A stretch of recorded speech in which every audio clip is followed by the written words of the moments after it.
बहुत समय पहले की बात है। गांव में एक सुंदर लड़की आती है। पूरे गांव वाले उसे देखकर हैरान रह जाते हैं, क्योंकि उससे सुंदर लड़की उन्होंने आज तक नहीं देखी होती। अरे गोपाल भाई, वो देखो कितनी सुंदर लड़की है भाई। इसे आज से पहले तो कभी नहीं देखा। लगता है पास के गांव से आई है। हाँ भाई, मुझे तो इससे पहली नजर में ही प्यार हो गया है। कुछ भी हो जाए, मैं इसी से शादी करूंगा। अरे गोपाल भाई, लेकिन ये जंगल की ओर क्यों जा रही है? लगता है रास्ता भटक गई है। चलो, हमें इसे रोकना होगा। कहीं ये जंगल में चली गई तो जंगली जानवर इसे कच्चा ही खा जाएंगे। चलो चलो, इसकी मदद करते हैं। तभी वो लड़की जंगल की ओर चली जाती है। कुछ दूर जाते ही लड़की की सांस फूलने लगती है। वो सांस नहीं ले पा रही होती। मैं सांस नहीं ले पा रही, क्या करूं? मेरी सांस क्यों फूल रही है? तभी पास में उसे एक कुआं दिखाई देता है। वो भागती हुई जाती है और उस कुएं में कूद जाती है।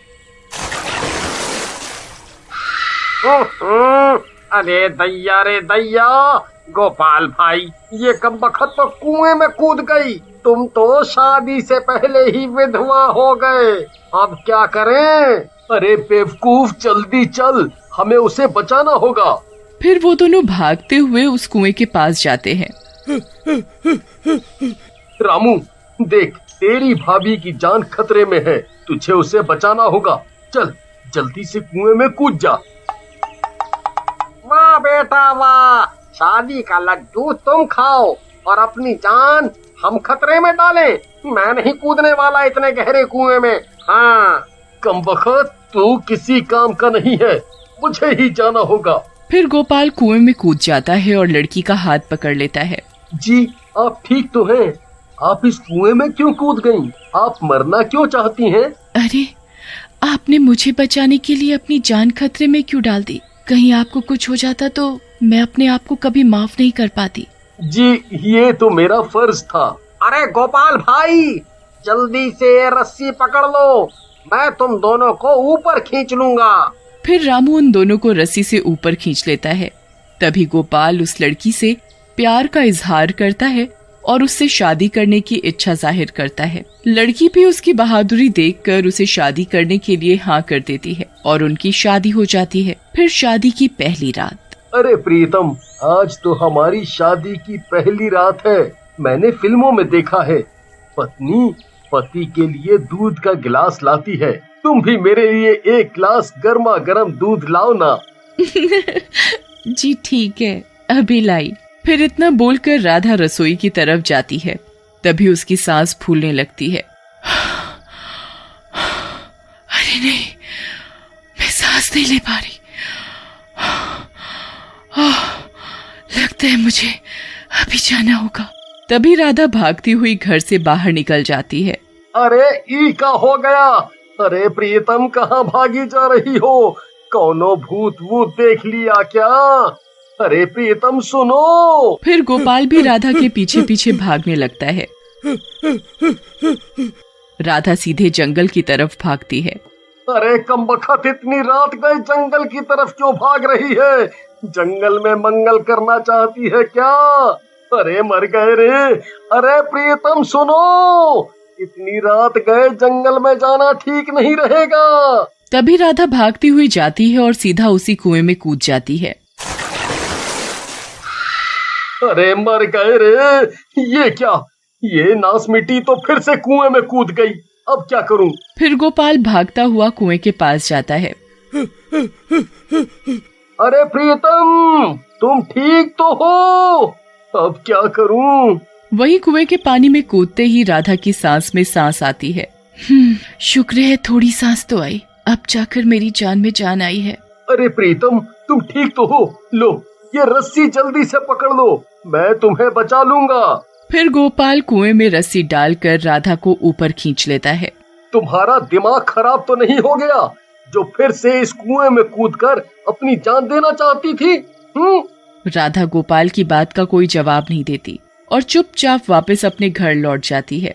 और फिर अगले दिन राधा मन ही मन सोचती है, लगता है मुझे इन्हें सब सच बता देना चाहिए। नहीं नहीं, अगर सच बता दिया तो दिक्कत हो जाएगी। नहीं नहीं, मैं इन्हें सच नहीं बता सकती। फिर रात होने पर, अरे प्रीतम, कल की रात तो चौपट हो गई, क्यों ना आज की रात को रंगीन बनाया जाए? जी ठीक है, मैं अभी आपके लिए गर्मा गर्म दूध का गिलास लाती हूँ। फिर राधा रसोई में दूध गर्म करने लगती है। तभी उसकी सांस फिर से फूलने लगती है। अरे नहीं, मेरी सांस फिर से फूल रही है। मैं सांस नहीं ले पा रही। लगता है मुझे अभी पानी में जाना होगा। फिर राधा रसोई से भागती हुई जाती है और गोपाल उसे देखता रह जाता है और वो घर से बाहर निकल जाती है। अरे नहीं, ये नास मिट्टी तो फिर से पीटी उषा बन गई। अरे कमबख्त, अब कहाँ भागे जा रही है? अरे मर गए रे, अब क्या करूं? कहीं ये फिर से उस कुएं में कूदने तो नहीं जा रही? फिर गोपाल भी उसके पीछे दौड़ना शुरू कर देता है। अरे नास मिट्टी, रुक जा, कहाँ भागे जा रही है? अरे रुक जा। राधा गोपाल की एक नहीं सुनती और सीधा उस कुएं में छलांग लगा देती है और कुएं के पानी के अंदर नीचे तक चली जाती है। गोपाल कुएं के अंदर झांकने लगता है। अरे कमबख्त, कहाँ चली गई? आज तो ये कुएं में दिखाई भी नहीं दे रही। अब क्या करूं? अरे प्रियतम, तुम कहाँ हो? तभी राधा पानी के ऊपर आ जाती है। राधा को देखकर गोपाल की जान में जान आती है। शुक्र है भगवान का, मुझे लगा तुम इस गहरे पानी में डूब गई। फिर गोपाल रस्सी फेंक कर राधा को कुएं से ऊपर खींच लेता है और राधा के बाहर आते ही उससे सवाल जवाब करने लगता है। बस राधा, बहुत हो गया। तुम कहीं पागल तो नहीं हो गई जो रोज रोज इस कुएं में कूद जाती हो? आज तुम्हें मुझे असलियत बतानी ही होगी। अगर तुम इस शादी से खुश नहीं हो तो ठीक है, मैं तुम्हारे साथ जबरदस्ती नहीं करूंगा। तुम मुझे छोड़कर जा सकती हो, लेकिन रोज रोज अपनी जान देने की कोशिश मत करो। नहीं जी, ऐसी कोई बात नहीं है। आपने मुझसे शादी करके मुझे एक नया जीवन दिया है। मैं आपके साथ बहुत खुश हूँ। अच्छा, अगर मेरे साथ खुश हो तो फिर रोज रात को अपनी जान क्यों देने चली आती हो इस कुएं के पास? लेकिन राधा गोपाल की किसी बात का कोई जवाब नहीं देती और चुपचाप वापस घर की ओर चली जाती है। फिर अगले दिन गोपाल मन ही मन सोचता है, एक काम करूंगा, आज इसे बेड के साथ बांध दूंगा, फिर देखता हूँ ये कैसे कुएं में कूदने जाती है। फिर रात होने पर, जी क्या हुआ? आज आप बड़ी शांति से बैठे हो। आज दूध नहीं मांगोगे? नहीं, मुझे अब दूध पीना ही नहीं है। मैं जब भी तुमसे दूध मांगता हूँ तुम कुएं में कूद जाती हो।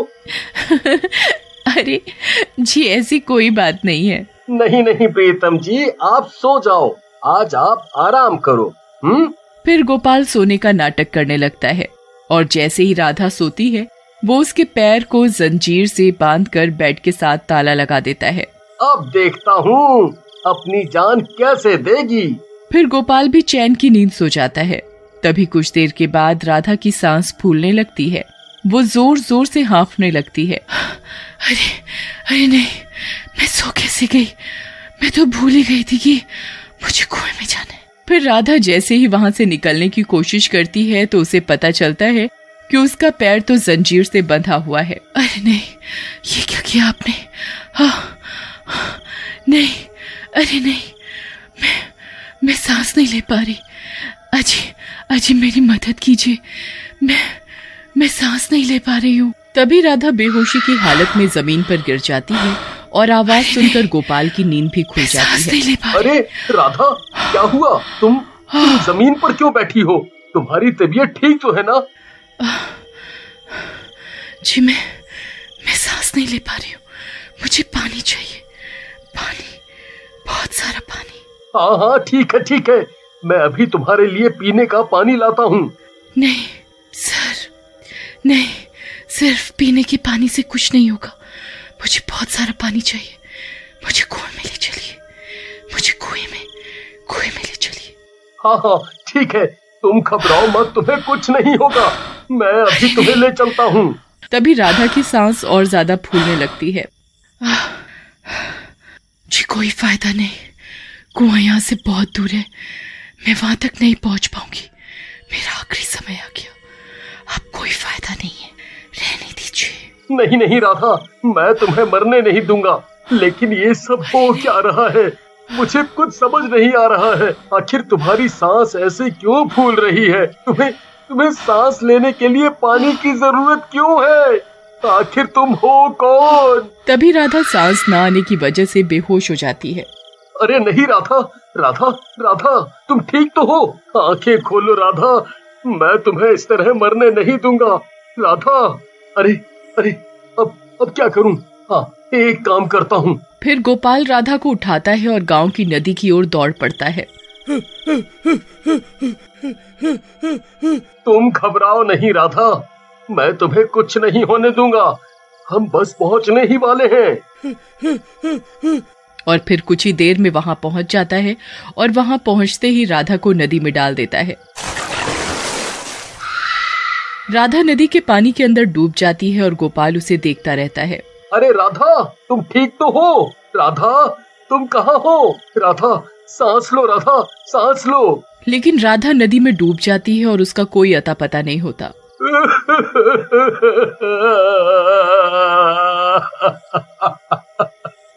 नहीं राधा, नहीं, मैं तुम्हारे बिना जी नहीं पाऊंगा। राधा, राधा, मुझे छोड़कर मत जाओ। राधा, मैं तुम्हारे बिना जी नहीं पाऊंगा। ठीक है, अगर तुम नहीं तो मैं भी नहीं। मैं भी इस नदी में ही डूबकर अपनी जान दे दूंगा। फिर गोपाल भी उस नदी में कूद जाता है और डूबने लगता है। अरे अरे, मर गया। अरे हाय राम, कोई मुझे बचाओ। अरे अरे, मर गया। अरे गोपाल पानी में डूब रहा होता है। तभी राधा जलपरी बनकर वहां पहुंच जाती है। गोपाल राधा को जलपरी के रूप में देखता है और उसके होश उड़ जाते हैं। उसकी आंखें फटी की फटी रह जाती हैं। फिर राधा गोपाल को पकड़ लेती है और नदी के ऊपर ले आती है। अरे बच गया। अरे लेकिन ये मैंने क्या देखा? राधा एक जलपरी है? नहीं नहीं, ऐसा नहीं हो सकता। मुझे जरूर भ्रम हुआ होगा। लेकिन जब वो सामने देखता है तो उसकी आंखें फटी की फटी रह जाती हैं। राधा गोपाल के सामने जलपरी के रूप में खड़ी होती है। गोपाल को अपनी आंखों पर विश्वास नहीं होता। अरे नहीं, तुम तो एक जलपरी हो। हाँ, मैं एक जलपरी हूँ। इसलिए मुझे थोड़ी देर के बाद पानी में सांस लेने की जरूरत पड़ती है। मैं ज्यादा देर तक बिना पानी के नहीं रह सकती। ओह, इसलिए तुम बार बार कुएं में कूद जाती थी।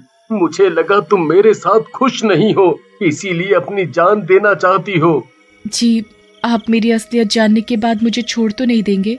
अरे नहीं नहीं राधा, कैसी बातें करती हो? मैं तुमसे बहुत प्यार करता हूँ। मैं तुम्हें कभी नहीं छोड़ूंगा। चलो अब घर चलते हैं। फिर जैसे जैसे वक्त बीतता है, राधा की पानी की प्यास और बढ़ती जाती है। अब उसे हर वक्त पानी की जरूरत महसूस होती है। अरे नहीं, मैं सांस नहीं ले पा रही।